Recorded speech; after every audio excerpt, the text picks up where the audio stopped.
What's up, everybody? Today we are here playing as Dream Daddy. So it didn't, my recording stuff didn't work. So I was from right here, and I have to go all the way back to here. Look at the time, 8:08 to there. This was all one day. Now to go all the way back here. So I'm gonna get caught up back to where I was to run into Craig. Bet your barrel's early.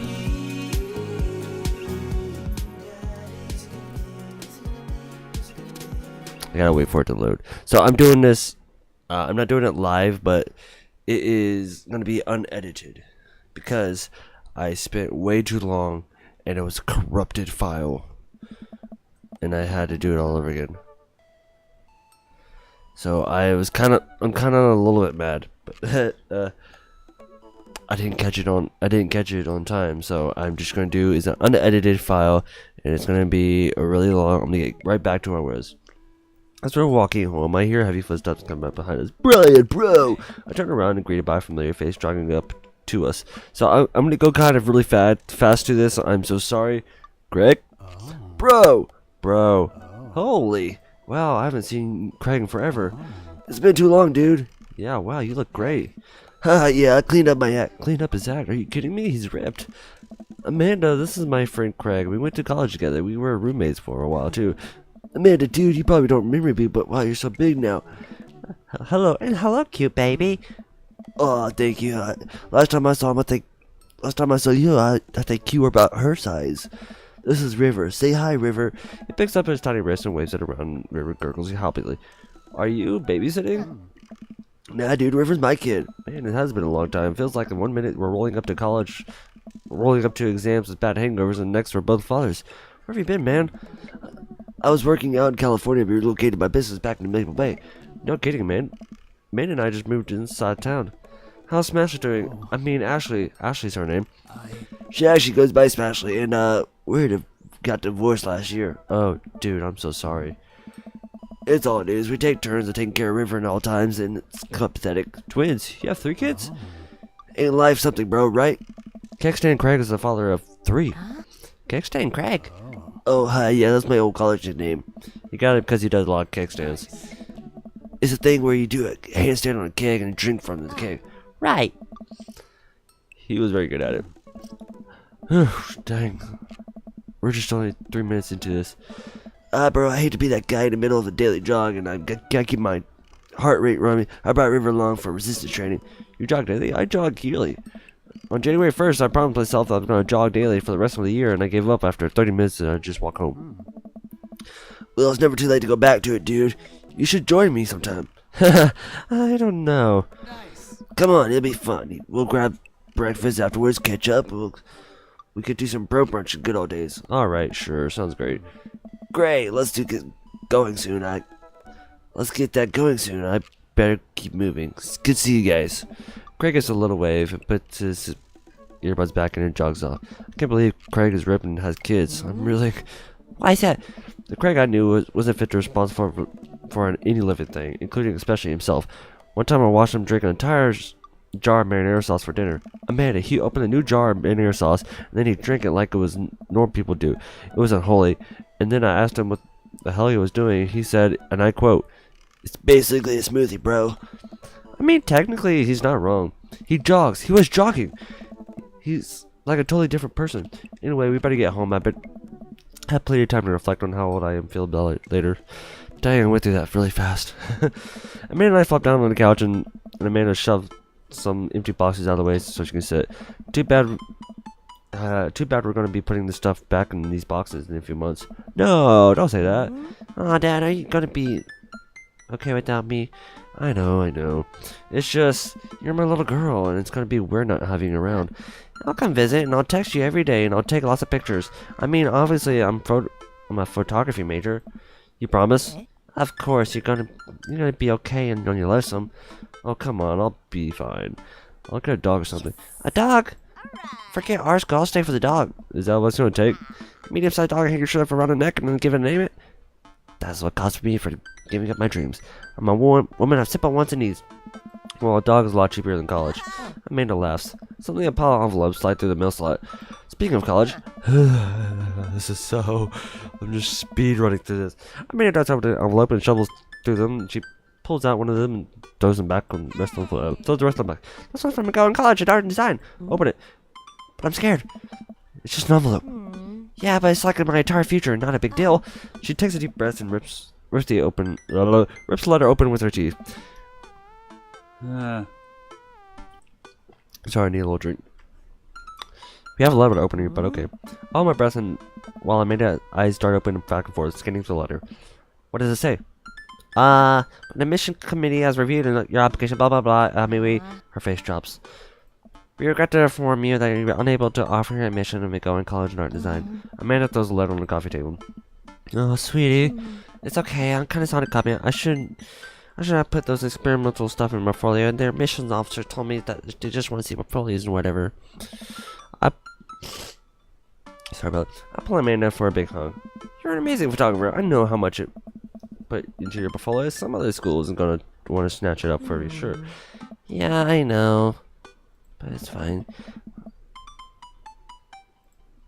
I'm just turning up my camera.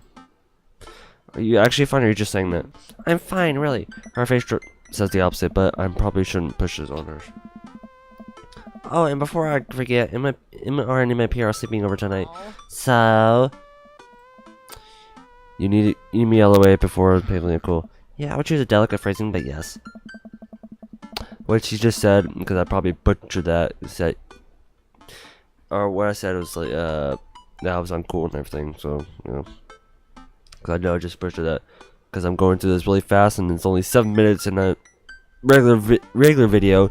It's probably been like 20 minutes because I've been talking. Well, I have to know that I have conveniently already have plans for tonight, so I'm going to a new place. Yourself. Yeah, what are your plans? Quick, think of the plans. I said, game. I'm gonna go to Udemy, I'm gonna go clubbing. I'm secretly made of this town. I mean, I need to. The town needs me, and I'm gonna perform my mayoral duties. I put my top hat and wear my monocle, start beside over my mayor stuff. I think I'm the guy from Monopoly. He was the mayor, right? He was not. Right. Oh, I'm just kidding. I'm actually going to go watch the game. Nice. Which game? You know, the game. The one that's on tonight. The game on TV on somewhere other than here. Okay, cool. While you going to do that, I'm going to do some drugs and commit some light arson with the Emmas. I'm concerned you're hanging with the wrong crowd. Amanda shrugs. I would have expected you guys to have a white-collar crime by this point. Maybe some money laundering. I'm a street right. Pops? You're kidding about drugs and crime, right? Yes, Dad. Making sure. I give her a pat on the head. Have fun with your sports. Are you being sarcastic? No, making fun of sports is played out. Alright then. I do some light cleaning around the house and decide to clear out right before Amanda's friends arrive. Before I leave, Amanda stops me. Hey, don't forget you have a meeting with the English teacher tomorrow. Alright, Mr. Vega. Yep, totally remembered. I'll be right there. I'll be there. Never give up, never remember. Well, I guess it's really a plan. I didn't really think this plan through. I'm entirely sure where the closest bar. I'm not entirely sure what the closest bar is, and Amanda still hasn't shown me how to use the GPS on my phone. So I'm gonna pick a direction and walk it. Let's go this way. Cool. Okay, we're marching. We're marching in the direction of the game. Any game, really. On this distance, could it be? A big burnout neon sign hanging above a tiny dive bar. Jimmy Kim's, huh? Alright, I'll do. The bar is small but dimly lit, and the crack of a pool ball sounds like in the back as the patrons laugh and joke. A string of multicolored Christmas lights hover above the bartender. I can't tell if he's Jim or Kim. I pull up a seat in bar. What'll it be? One beer, please. Sure thing, boss. A bartender slides me. I'm not gonna do a voice for him, because you don't really see him. Slides me an ice cold beer. I take a sip and enjoy the refreshing taste. Say, are you Jim or Kim? I'm Neil. Oh. I awkwardly turned my attention to the game that was playing on one of the TVs on the wall. As luck will have it, my team of preference is not only playing, but is currently in the lead, which is always a good thing. The brightly colored mascot, which is some kind of animal, does cartwheels, and I silently cheer for my favorite team. hoping that don't get into any confrontational arguments with the fan of the opposing team. Several people in the bar wearing distinctive colors of the team I dislike, although I believe in my demeanor that, like me, the passion for the team is all good and fun. A middle-aged woman holding a nearly empty wine glass slides up to me and sits uncomfortably close to me. Hey, Taylor. Oh, hello. Got to see a fresh meat in here. I'm Mary. Come here often? Oh, no, I actually just moved to this part of town today. I'm Brian, by the way. Are you watching the game? Yeah, my preferred team is the lead, and I'll just keep it. If they'll keep this up, they'll win the game with ease. Oh, I love the team, and also I love the game. I love someone who knows their way around balls. I get the impression that she's a little drunk. Buy a drink? My Mary drink. I almost reluctantly signal the bartender to order Mary another glass of wine. Neil jokes back and forth with Mary. They're clearly friends, and this clearly isn't her first time doing this. She tips a glass at me. Suppose I gotta keep you company, so what'll be, what you do? Me, I'm a ghost, Brian. I haunt the hollowed halls of Jim and Kim, waiting for my beloved to return to the seat. Really? No. Heimgott just loves to drink. So what else would you tell me about this part of town? It's quiet for sure. If you don't want an idyllic little life in the way picket fences, this is the place to do it. But every time it's a secret, She takes a sip of her drink that was a little too ominous for her taste. She leans closer. Would you like to learn some of my secrets? Oh boy. Maybe some other time. Say it yourself, sailor. Mary saunters over, setting her sights on the newest bar patron to enter. I happily watched the game over another beer. The game has gotten close in the term of points, a little too close to comfort with. A particular skilled player scores a number of points for the other team, putting them in the lead. I hear an affirmative grunt from another man at the bar. Go team. The brooding man with a coffee spoon sits alone, with sipping whiskey and watching the game as well. Enjoying the game? I am now their winning. Oh, you must be rooting for a different team. In my opinion, my team is far superior. I have to disagree with that. Based upon your win and loss record, I'll say that my team is superior. That's where you're wrong. Since it stands right now, my team is beating yours. The conversation ends, and we're both back to silently rooting for our respective team. The game is close, but both sides playing their hardest to win, but the end of my team prevails. Quiet cheers ripple throughout the bar. I raise my respective glass to the man drinking whiskey. He raises his in response. Unspoken truce. This is so. An unspoken truce has formed between us and a mutual love for the game. He motions to the bartender, who pours 2 glasses of whiskey, and the man slides one over to me. The name's Robert. Thanks, I'm Brian. You must be new here. Mary already hit on you. Yeah. Robert chuckles. She's a peach. Well, you picked the best bar in town. As slimy as it, you'll never find a better spot than Jim and Kim's. Is there actually a Jim and Kim's that run this place? No, that should be Neil. Neil waves him across the bar. Good guy, Neil. Not enough Neils in this world. Okay. You a whiskey fellow or beer fellow? Beer, but I drink most things. You like shots? I love shots. Thank God. Robert nods to Neil, who serves 2 shots of whiskey, and he hands one to me. Here, to your health. He takes a shot, and the whiskey burns going down, and I try my hardest to look tough. Wait, I think this is what make a friend is. Okay, Brian, the guy out is my friendly, but I'll try to play my cards right. Pal has no time. Compliment is running Google. Your face is good. Thanks. Wait, I think this is what flirting is. Man, this guy is mysterious and cool. Way cooler than I am, at least. Robert signals to the bartender for another round. What are you doing tonight? Oh, my doctor. Not like forever, but she's having a sleepover with her friend. Family type, huh? Single dad. He gets up. Be right back. Gotta go powder my nose. Never seen Robert this talkative. He must like you. I guess so. I gotta admit, this Robert has a gruff charm to him. If a guy like that thinks I'm cool, then I really must be. Robert comes back to the bathroom and grabs his leather jacket. I'm gonna go home. You're heading my way? Robert and I leave the barn and found ourselves walking in the same direction. I live in this cul-de-sac down the way. Does everybody live in this there? Me too. I just finished unpacking today. Great place to be. Good neighbors. Well, some of them. Who's that? We get to the Robert house and a few houses away from mine. We stop and he turns to me. I don't kiss and tell, Brian. So are we gonna do it or what? What? You know, we're coming inside or not? I wave a realization rushes over me. I blush. Smile and nod. Let's do it.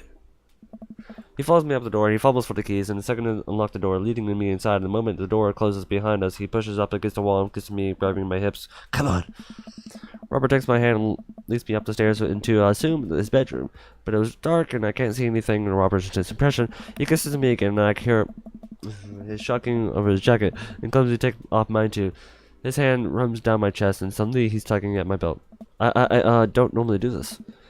Do you want me to stop? No. Good. Robert continues to unbuckle my belt and guides me to the bed. Let's have some fun. That was so uncomfortable to read. For the second time.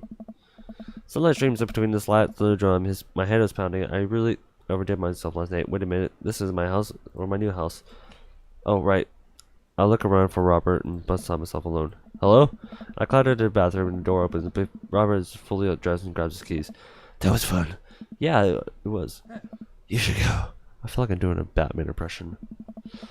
That's certainly not what I was expecting. Well, talk to you later. Robert cracks his mouth. Sure, your clothes are over there. He hastily grabs it and shows myself out, and the sun's unbearably bright, and I need to lie down. I start to make my way back home, and I suddenly remember, Amanda! Sorry, Skipper. I rush back home and throw open the door, and something smells delicious. Amanda! Amanda runs out in the kitchen and looks slightly disappointed. Oh man, I was hoping I got kidnapped and I'm gonna have to come rescue you. No, I made a friend at the bar last night and we ended up sleeping over at his house. Where are the Emmas? They left a little while ago. Oh, you guys have fun? Yeah. We watched the movies and ate snacks, filled the car, and you know the usual sleepover stuff. You teens and your larceny. So, this breakfast that's cooking, what all about it? Well, the hash browns and eggs and bacon, can I? Yes, you can have some breakfast. Bless you, sweet child. My head throbs. I gotta do something about saying. Amanda, your loving father may have overdone his last night. Oh, somebody's hungover? Follow the ear. You wouldn't have to happen on aspirin or... I've got just a thing. Hang on. Amanda runs over the fridge and pulls out a jar of pickles. Amanda, what? Drink this. The pickle juice? Yep, it's what I used once. I assume someone were to use. I would also assume that it works pretty well. Although I never tried it before. It was the opposite. Who raised you, Amanda Ann? Give a stern yet. I eye her suspiciously, and I never trust this one, so I'm kind of reading it. This better work. I downed a sip of tar juice. No, more than that. Way more than that. I mean, I said, watch it, you. I drink more pickles and juice and...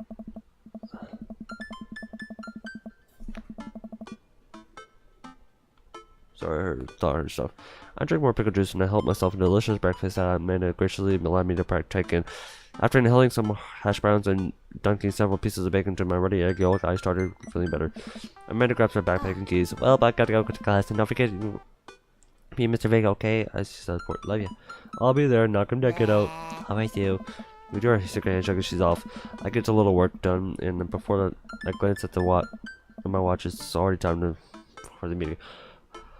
I hop in the shower and change clothes, and I head my way. Still, I was a little hungover. If we're gonna park uphill, turn you. I brought Amanda to school and checked the front desk and gave me a little bright orange visitor stickers and sent me on the way. I barely awake and feeling hyper. Hopefully nobody will notice. I checked my watch and I'm relieved to see that I'm 2 minutes late. It was at room 103 or 108. I spotted you standing in the locker and approaching her. Excuse me, what do you know where Miss Vega's classroom is? He turns around and looks me up and down, heavily lined-eyed. Come on, kid, I'm late for a meeting. Mr. Who? Mr. Vega. I don't know. Have you tried the exit? Okay, wise guy, you're gonna help me or not? Fine, up the stairs to your left, can't miss him. I head up the stairs and walk around, unable to find Mr. Clay's classroom anywhere. After a couple of minutes of searching, I head back downstairs. That punk used to me to walk his chase. I get back down to the low, rent-jilled way, and standing in fully ready to give him a piece of my mind when something pops out of the classroom and is next to his locker. Lucian, don't you have a third period to go to? Fine, Mr. Vega. Wow. Now I'm officially 10 minutes late and I glare at him and he was walking away. We're not cool. You must be Brian. This period's almost over. Would you like to wait? Would you not mind waiting in the back? Mr. Vega leads me in and take a seat in one of the comically small students' desks in his back. I might get stuck in this. Alright, where were we? Now, can you all tell me about the unreliability of the narrator of J.D. Saga to Catcher in the Rye? Yes, Colin. Colin stands up and begins a bound and quick of his fart noise. The classroom. Alright, everyone. Very, very funny, Colin. Sit down. Now, one Crawford's our reliable narrator, and since that, the bell rings at the end of the period, and all the students immediately get up and break for the door. Remember to do your reading and answer the response questions on that page 194 of your textbook. Nobody's listening. Or not, I guess. I do that. Mr. Vega turns me inside. Middle schoolers, right? Don't you teach high schoolers? Both. You know. Budget cuts. Right. Thank you so much for coming in. No problem. Mr. Vega? Please, call me Hugo. I don't know. I don't normally go to impromptu parent-teacher meetings, but as I'm sure, you know, Amanda's a very bright student and I'm concerned about her recent behavior. What's going on? Amanda's never been the most engaged student, but I know she cares recently though, as she's been falling behind. She's not completing assignments and has been doing rather poorly on tests. I'm normally chalk this up on senioritis, but this is strange. I thought Amanda shared everything with me. And it came across my mind that something might be wrong. I just want to ask, is everything okay at home? She has a tendency to bottle things up. I haven't noticed anything different about her, but she always tends to put her happy face on no matter what. See if she can talk about it. See if you can talk to her about it. I know she values you for a great deal and you would appreciate your guidance if she's heading down this road. I know how important art school is to her, and I would hate to see her miss our scholarship money, and she deserves. I'll make sure to talk to Amanda. Thanks for letting me know, Hugo. Anytime. On my way, I stopped thinking for a moment to turn to Hugo. Hey, Hugo. Yes? Have they ever catch that rye? Yes. I leave the classroom and make my way out of the school. I'm still a bit in shock that Amanda hasn't able to hide so well from me. She's always been a force in positivity in my life, especially after we lost her father. Amanda must be done with classes for that day by now. I'm sure she would appreciate a ride home, and maybe I can talk to her about what's going on. I pulled the carpool and Amanda hops in the back shirt. So, did you have fun gossiping about me? Mr. Big and I actually gossiped more about celebrity crushes. So you talked about Mario Batali the whole time? It was more productive meeting. Very productive meeting. I'm pretty hungry. You wanna go grab some dinner? Sure thing. Does that sound good to you? We're going to the food court. Yeah, sure. Why the mall? Jeez, like, can a dad take his daughter to the mall? Will you buy me a thing? I'll buy you a thing. Singular. Sounds like a deal to me. We drive in silence for a short while. Amanda plays the game on her phone. I should say something. You know, sometimes when a kid gets older, they find that they have to keep things hidden from their parents, but it's okay because sometimes that's what kids do, and that's okay.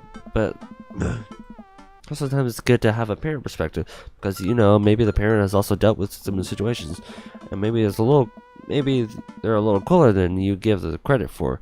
Anyway, what I'm trying to say is that it's good to share. Love you. Have you been reading my tweets? You have a Twitter? What? Never mind. Look, sweetie, Mr. Vega said you haven't been participating in class and that you're not turn stuffing this fine pop senioritis. That's all it is. I thought you liked Mr. Vega's class. It's fine. He's fine.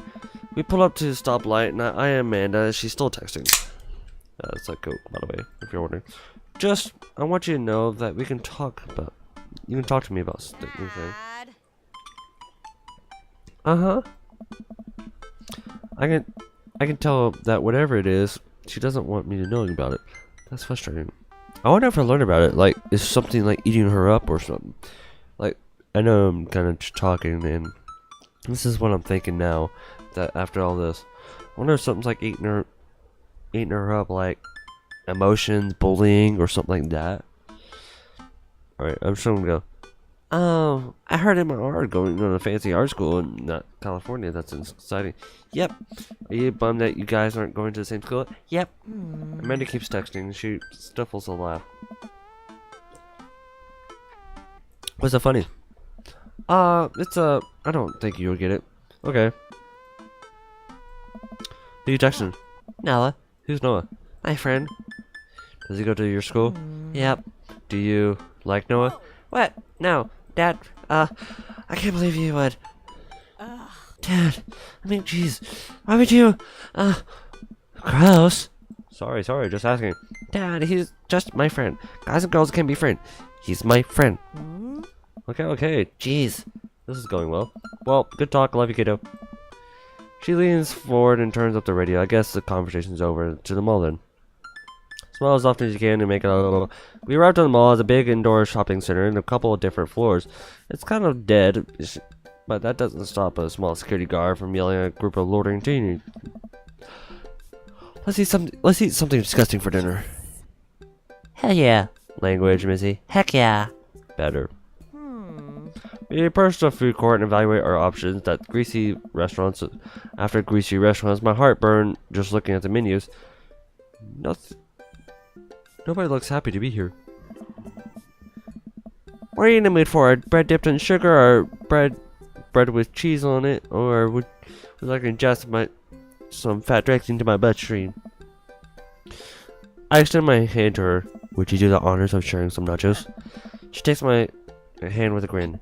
It would be you'll make me the happiest, cheesiest girl alive. We order a giant pile of nachos and unnaturally orange cheese with a very enthusiastic and possibly stoned teenager. We take a seat at a rickety table and dig in. These are bad. These are very bad, but also strangely delicious. We have to eat through the pain. We enjoy the fluorescent, cheesy goodness together until we're all out of nachos. So, something's been bothering me for a while. Can you explain memes to me? Which meme? All memes. Amanda sighs deeply and places her hand to her head. Dad, it's complicated. See, memes are inside jokes shared by a bunch of people and get less funny and more people do it. So the problem is that by the time memes get to you, Dad, all us use has already done the joke to death. And that's the worst than that is movies and TVs and video games will try to jump in on the meme train. But just based on how long it takes to make them, the memes are long dead by the time it comes out. So the dates, and it's funny. Oh shit! What up? Aww. Dad, please. Anyway, changing the subject. Where to now? I want to go to the golf store. What? You know, the one that's all black and tries to establish itself as the anti-establishment despite being the exact representation of an establishment. I don't know what store you're talking about.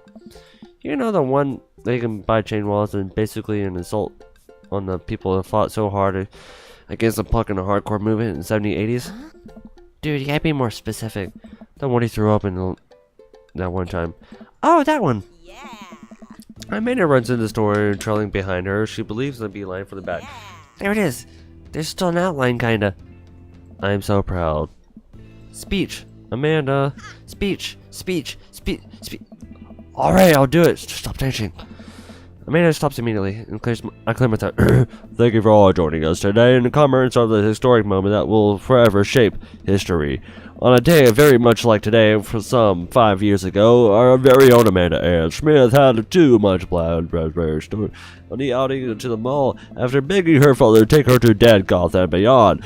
To buy her a rainbow spinner, she proceeded to throw up all over a display of My Chemical Romance merchandise. Her loving father had to pay for said merchandise, which as the day remains among her possessions. Thank you. Amanda's move, she begins clapping, slow at first and faster and more vigorously. Several other patrons turn their head. One of them starts to clap and I bow. Oh, hey, Chain Wallet.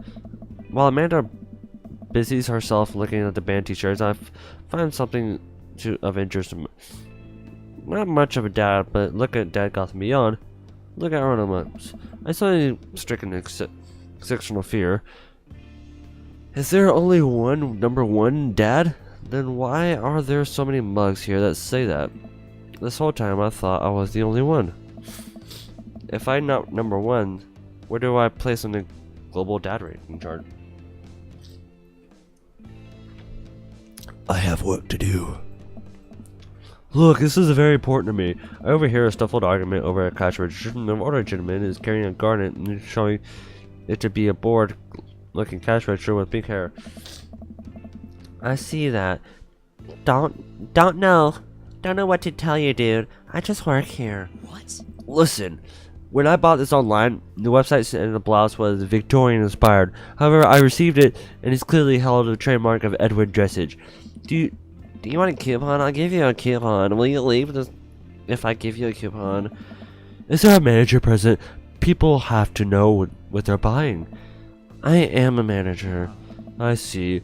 Well, it would seem to be outstay my welcome. Good day, shopkeep. Your superiors receive a strongly worded letter by my post. Whatever, dude. The man whirls around and storms out, and a little coattail trailing behind him. I can't tell the Victorian inspired or Edward natured. Amanda trots up to me with a t-shirt in her. Oh boy, here it comes. Hey, Datron 5000. Yes, I'll buy it for you. Well, that was easy, thanks. At least it's only one this side. Amanda plops the shirt on the counter and grins at the cashier. I love your hair. The cashier says nothing and rings up to Amanda, radiating hatred. I hand her a 20. So what's with the guys deal? The cashier rolls her eyes so hard I'm worried she'll pull something. That's Damien. He's in here all the time. He's obsessed with Victorian fashion or whatever. She hands Amanda her bag and clear the conversation's over. We make our way out of the store and head to some rest. Amanda sits on the couch trying to find something to watch over bowls and ice cream. Oh cool, long haul.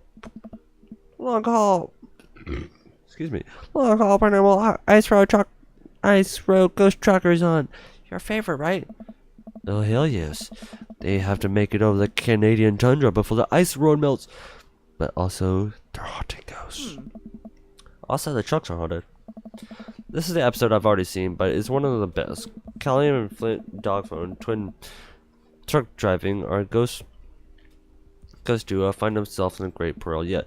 Oh no, the ghosts have done control the truck. I can't steer on them. I can't steer on them there. Damn ice road. Let me use this EVP meter to try and connect with the spirit. Flint, we're about to die. Oh, I almost got it. If you listen carefully, it sounds like you're going to die. That's because we're already about to die. This is art. The episode ends and Amanda excuses herself and start an argument on the internet. I stay up along and curious exploits of Callum and Flint Dogbone after the disastrous ice road accident. Afterwards, I crawl into bed and I get into a good night's sleep. Everyone needs to know how to use a power tool. Number 5.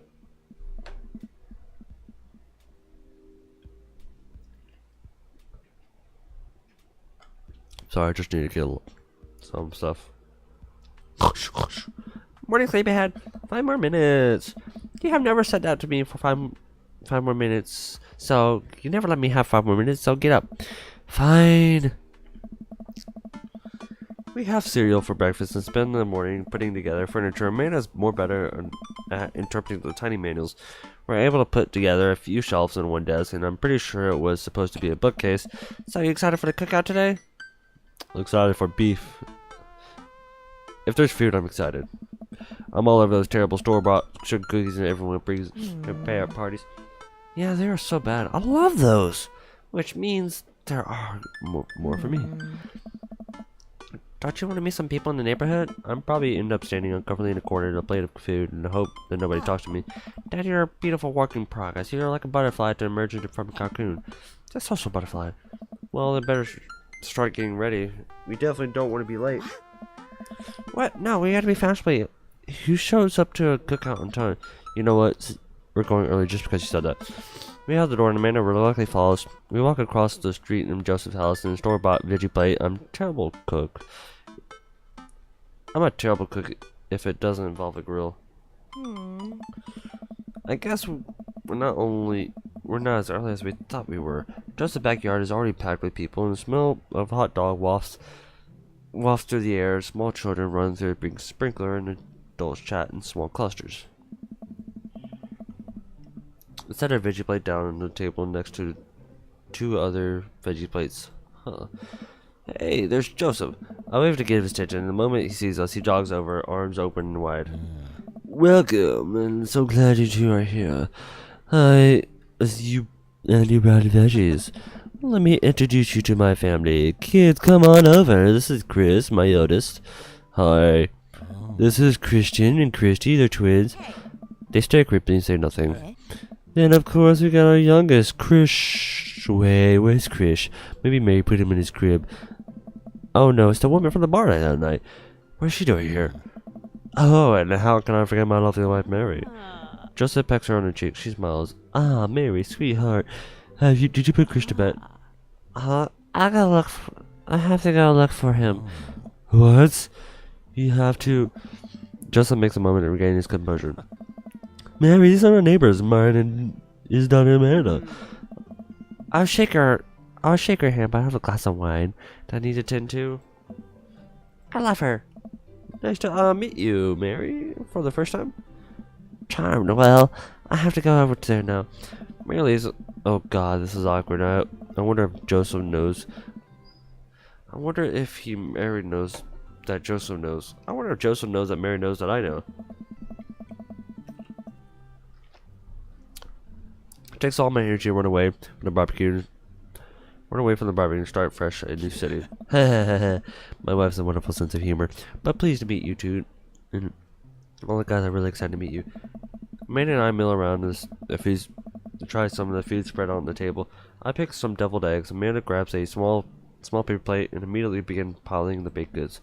I don't want to have to make friends. Come on, Dad. Who are you gonna party with when I'm off at school? But I don't want to have to do this. Please, son trees. Please, son trees. Please. Okay. Dad. They're gonna make me talk about. They're gonna talk about weather. God do it. Make a friend.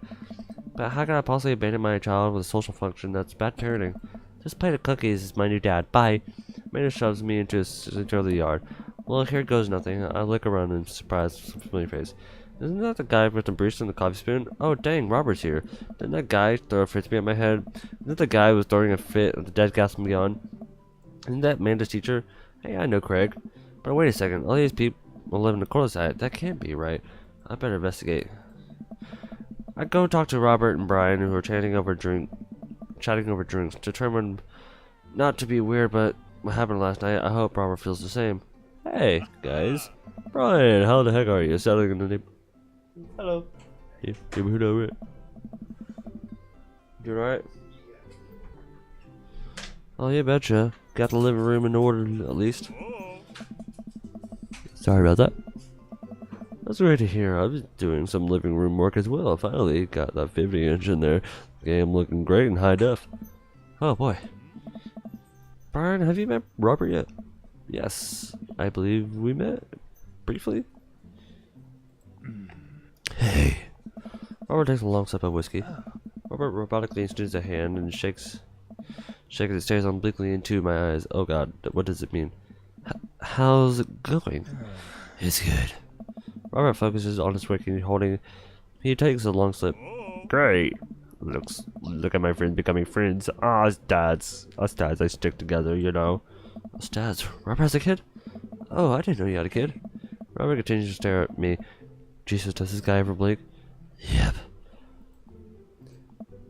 Cool. That's cool. We stand in incredibly uncomfortable silence in several moments until... We gotta get to the haunted truck. Oh no, the ghost locked the doors. Daisy and Amanda run up to us, thank God. Quick, hit the emergency escape button. but tracks don't have emergency escape buttons. Then hit the brakes, I guess. And then we'll get out of the truck. The emergency truck. Anyway, we're safe from the ghosts. But how will we survive the Arctic tundra? Daisy, you might have to eat me. Are you prepared to do that? I'm prepared to do anything to survive. That's cold blood. I like that. Although, I'm not sure if the materials required to properly cook you. Wait a second. Are you guys playing Long Haul Ice Road Pineapple Ghost Triggers? Yeah. I mean, I love that show. It's the best, especially that episode where Callum hides Flint's keys and Flint retaliates him by breaking it on ancient curse urn and sending the spirit after him. Yeah, that was a quality reality TV show. Alright, Daisy and I have found a couple of bugs. They're gonna make a great meal. Lots of poetry. Gotta keep us starving out here in the harsh, icy wasteland. But there's the whole table of food right over there. Daisy, it's a game. We're playing pretend. That's what kids do. Live a little. Amanda gives Daisy a handful of gummy worms to the stack table. They eat them mock disgust. Let's go find killing for a fire. Okay. But not actual fire. Because we're just playing pretend. Now you're getting it. Daisy and I run off. Daisy and Amanda run off and a couple kids. I turn my attention back to the conversation, but wait, where did Robert go? I skim the party, finally find him in the corner talking to Mayor. Reed, does he not want to talk? Man, I never seen her to get along with anyone so quickly. I snap out of my Robert and he says, I guess Amanda just sort of has a way with kids. That's kind of amazing. Daisy doesn't really get along with kids our age. It's nice that he's trying to not trying to one up me this time. Maybe we can have a regular friendship after all. Really? She just kind of keeps herself. Her teacher says she spends every recess in the library. I think the other kids are intimidated by her intelligence. There it is. I wouldn't worry about it too much. Amanda was shy at Daisy's age too. She used to have a habit of crawling under tables and crying every time we took her to a restaurant. She bit people too. Kids, right? Gotta love them. They're required by law. Well, since we're getting along so well, maybe we should try to put together a play date for them. Yeah, that'd be nice. I don't want to keep her too much time. Go get some of the other fellows. Oh. Matt and Hugo seem embroiled by the tense discussion. Craig looks on, smiling and politely. I walk over and say hello. Well, do you think that a fair try to compare two art movements like that appears in art and existence because it's a unique byproduct of social and political climate over time and the place, and I try to talk something like, say, the Rococo period and compare the post-moderation of America, completely disregarding the context in which art is created. Matt and Hugo seemed to so busy talking and they didn't notice Craig leans in. dude, I have no idea what's happening. Talk to Craig. I turn my attention to Craig, who seems a little more attentive about my existence. How'd your resistance training go the other day? Great. Little Rivers, here's a great cheerleader. Aren't you, tiny bro? Craig grabs River's arms and waves them around. You can do it, Dad. I'm so proud of you. I'm sorry for pooping on you. She must be a handful at that age. Oh, they always are. It's so worth it. Craig grabs River's arms again and waves them around. I'm sorry for throwing up on you, Dad. How you settling in? Almost done. The new place is perfect. I never get too comfortable. Almost done. There's still a few odds and ends I take care of before I can really call myself settled, but I think I can upgrade the situation to livable. We did livable throughout the entirety of college. Yeah, my goal was for Amanda to live in sort of a life that didn't involve eating a spoonful of French dressing and a palate cleanser between different types of pizza. She still does though. Hey, she does it after she takes after her dad. Brian, how are you like in the neighborhood? It's pretty nice. Everybody been super friendly. Seems like your daughter is fitting in just fine. Matt points across the yard where Amanda and Daisy, or another young girl, are playing, sitting cross-legged in the grass, picking weeds and weaving in little crowns. It's pretty adorable. The girls I don't recognize jog over to us. What is it, sweetheart? It's a flower crown. I thought you looked good in it. Well, there's only one way to find out. Matt takes the flower crown and places it on top of his head. Am I cool now? The girl stares at him, thinking it over. No.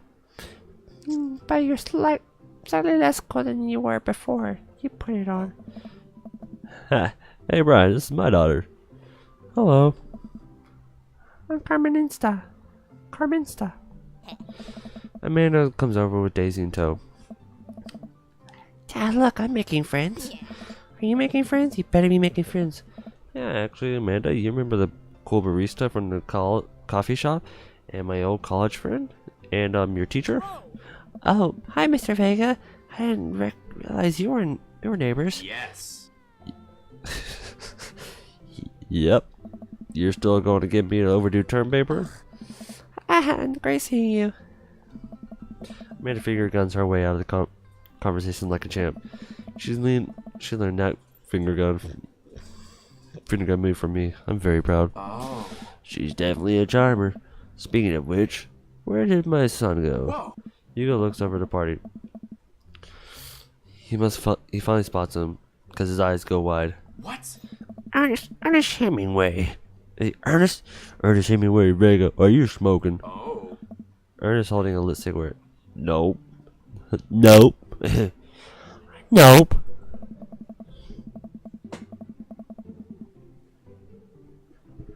I see Ernest across the way. He casually takes a long drag of a cigarette and flicks it into the gutter. Unbelievable. Excuse me. Hugo marches over to Ernest and I turn my attention to Matt and Craig. Kids, right? Hey. Man, I do not envy Hugo. The last barbecue we had, Ernest tried to shove a sparkler down Joseph's pants. Nearly burned down half the yard. And the bet in the last barbecue we had before that, he actually burned down half the yard. And it spread into my lawn, and I burned down half of my yard too. Hugo walks back over, practically dragging Ernest behind him. Hey everybody, sorry about that, Brian. Brian, this is my son Ernest. Hello. Ernest looks away, skulking his hand deep into his pockets. Hugo nudges him impatiently. Hey. Nice to meet you, Ernest. What grade are you in? Doesn't matter. Ernest. Okay, I'm in 8th grade. God, are you happy now? I'm sure you were dying to know. Yeah, good for you. Can I go now and try talking to the old dudes who blame my generation for the failing economy? Ouch. Ernest. Oh yeah, I'm totally embarrassing you. Ernest puts earbuds and storms off to stand in the corner. Well, that was certainly something. He seems nice. Hugo puts his head in his hands and sighs. I'm sorry, he's having a rough time. As much as I want to be the cool dad, I'm pretty authoritative dad, and he clearly resents me for it. I mean, I think a dad and a teacher about that authoritarism as you can get. Honestly, for any of us cool dads, it even is possible to be a cool dad. Well, I'm cool as a cucumber. See that right there? You can't say that. My kids think I'm cool. But for how long, Craig? How long do we get to cool dad? I don't know. I think we should accept the fact that as dads, we become the machine of the ones rage against the fate. Rage against and accept our fate and unironically wear socks or sandals. I always do that. Your kids may think they're cool now, but the moment they hit puberty, we're doomed. Amanda's 18. She still thinks I'm cool. I yell across the yard and Amanda! I'm cool, right? Amanda laughs. Ha ha ha. She keeps laughing. I see your point. As much as all I wanted, I don't think it's important to be the cool dad as it is to be a good dad. We can't all be best friends with our kids. It just doesn't work. I mean, look at me and Ernest. Our job as parents to make sure the kids turn out okay. Yeah, you're right. It's the nicest in both ways. Hearing these guys talk about mixed me relationship with Amanda, we get along so well.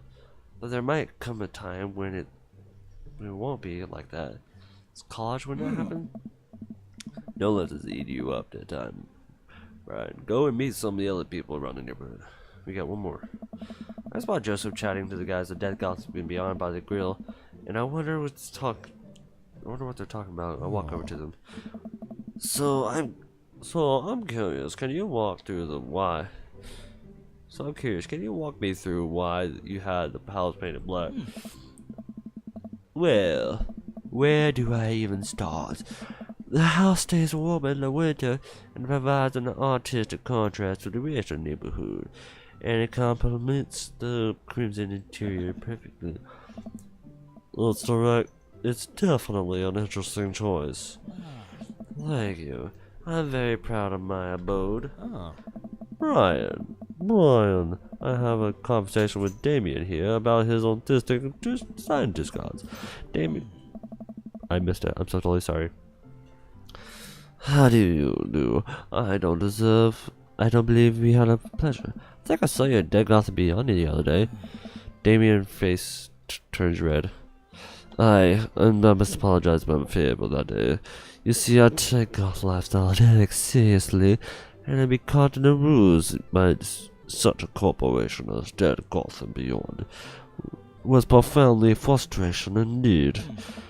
I hope you know, while my anger may have been justified, it was no such way to legitimate. It's okay, man.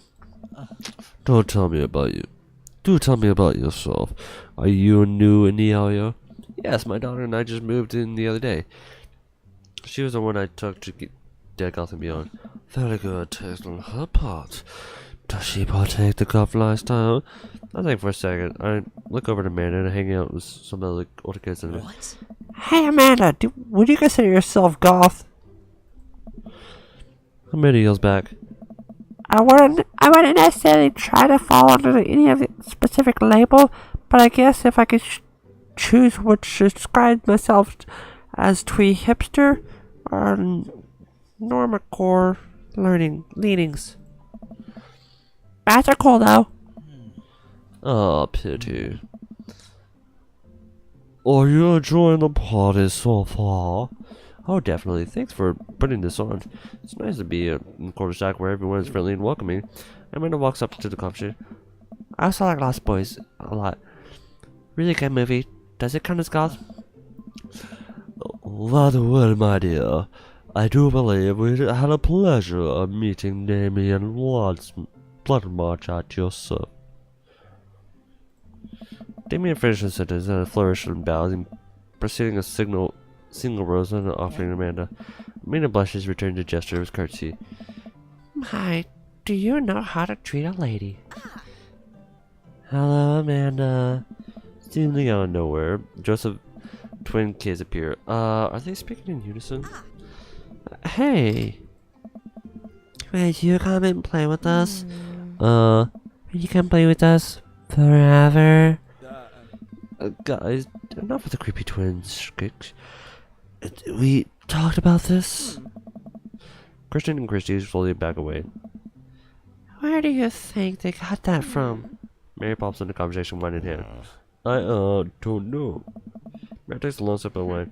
I think I might have taped over VeggieTales VHS with The Shining. Who knows? She takes another sip of wine. Oh. Where's Chris? Wasn't he with you? You had up a moment ago. He's probably stuffing a dart in his mouth. He'll be alright. Toddlers are pretty resilient. Mary tips his glass to me. Ain't my first time at the rodeo. It's my fourth. I've squeezed 4 little... Sweetheart, would you like to do a favor and please my crush? That would be great. I'm sure he's fine. Mary. Okay, jeez. Mary finished her weapons wonders. Dad, can we go now? Oh, Lucian, have I introduced you to Brian yet? You have to... Hey, that's a punk from Amanda School. I remember you. Whatever. No way for a young man to speak to his elders. Be polite. Lucian bows. Whatever, sir. Lucian bows again. Mr. Christiansen, may I have a veggie burger, sir? Coming right up, bud. Are you vegetarian? Yup. Make that 2 veggie burgers. Make that 2 veggie burgers. Did you know that some people in the Victorian era were the vegetarians? They describe carnivorous types of people as a blood lovers. God. That's really interesting, Damien. Joseph turns the grill, just a hint through tattoos. Peeks out underneath his sleeve. I can't believe I didn't notice that before. I'll look at the bottom of the anchor. Whoa, is that a tattoo? Yeah, but I was a youth minister. That's cool. Wanna see mine? What? Lucian pulls back his rubber bracelet, revealing a lopsided 666 in black ink. My buddy gave me a stick and a poke and a tattoo last week. I think it healing up pretty good. Lucian. Oh no. We'll talk about this later. That's pretty cool. What's the thing for the tattoo? I don't know. I just look pretty sick. Well, in my opinion, the only reason you need to get a tattoo is because you want one. Careful though, the number carries weight. Man, Joseph is way cool, but youth pastor than I thought. I just figured youth pastor popped out of the womb with a Bible. I've never thought before you had a job before. And without further ado, let us get some more action. Joseph closes his eyes. Joseph takes his eyes and takes a deep breath. And he gets to work. Okay. With the greatest ease, he sets the patties on the grill, flourishing, and he flips the spatula in the air.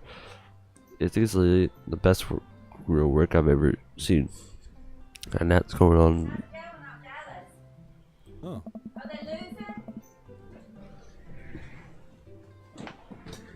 Be right.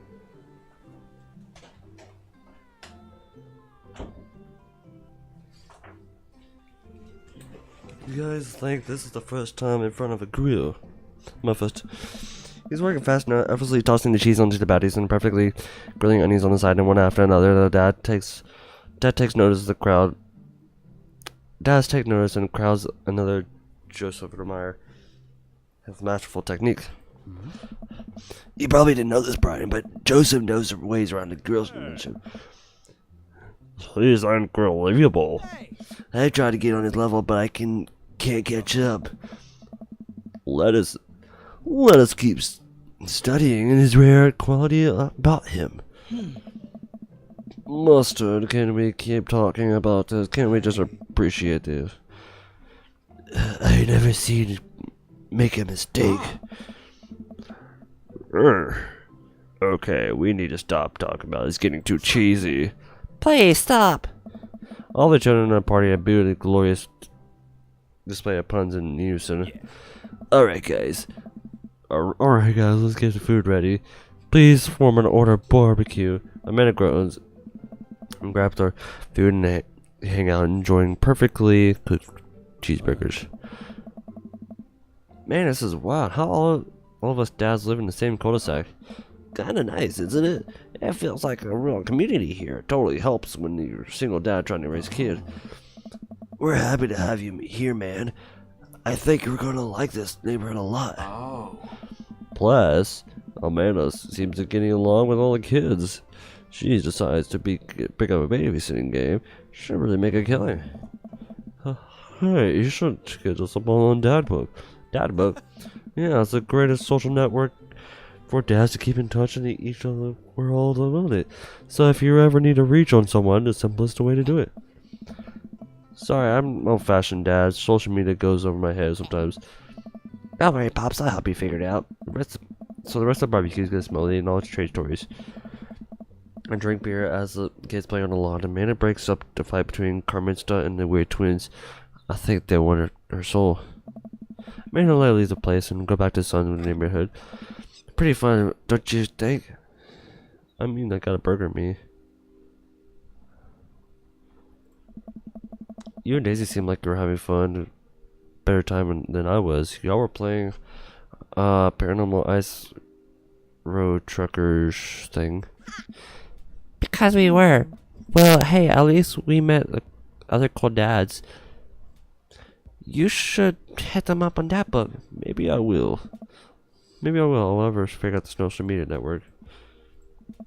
I have a good Feeling about this place. Me too, Dad. Start building credit. So guys, I'm gonna leave it right here. I know it's been a while. It's just that I got directly an hour. So anyway guys, thank you guys so much for watching this. I'll see you guys in the next video. And this is not gonna have an outro or anything because after this I'm gonna post it directly onto YouTube. So pretty much what you see is what I did today. So I hope you guys enjoy. Bye guys. And peace.